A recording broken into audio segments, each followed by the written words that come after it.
Voice of America کے plate form سے کوئٹہ سے مرتضیٰ زیری آپ کی خدمت میں حاضر ہے۔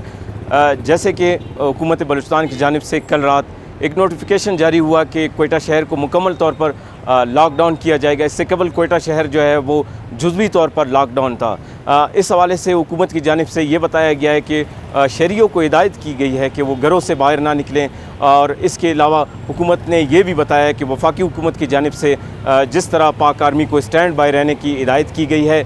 بلوچستان حکومت نے بھی اس فیصلے کی تائید کی ہے، اور اس حوالے سے جو ہے منظوری بھی بلوچستان حکومت کی جانب سے دی گئی ہے۔ آج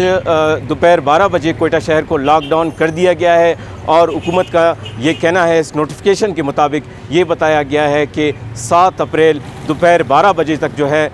کوئٹہ شہر میں یہ لاک ڈاؤن جاری رہے گا۔ جو حکومتی فیصلہ کیا گیا ہے، جو نوٹیفیکیشن جاری ہوا ہے، اس میں کس قسم کے لوگوں کو مستثنی حاصل ہوگا وہ شہر میں آ سکتے ہیں۔ ان میں جو طبی عملہ ہے، جس میں لیبارٹریز میں کام کرنے والے افراد ہیں، نرسز ہیں، ڈاکٹرز ہیں، اس کے ساتھ ساتھ جو ضروری سہولیات فراہم کر رہے ہیں لوگوں کو،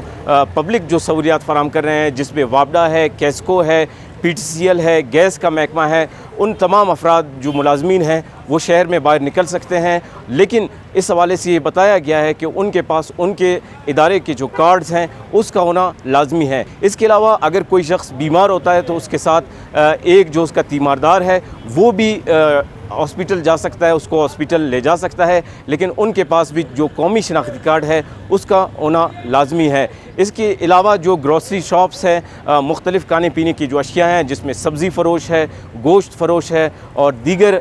جو راشن جہاں پر بک رہا ہے، وہ افراد بھی جو ہے وہ گھر سے نکل سکتے ہیں، اور وہ گاڑیاں جو راشن سپلائی کرتی ہیں دکانوں کو، وہ بھی شہر میں وہ بھی آ سکتے ہیں، ان کو بھی مستثنی حاصل ہے اس لاک ڈاؤن سے۔ اس نوٹیفیکیشن کی ایک خاص بات یہ بھی ہے کہ اس نوٹیفیکیشن میں یہ کہا گیا ہے کہ اگر کسی کی ڈیتھ ہوتی ہے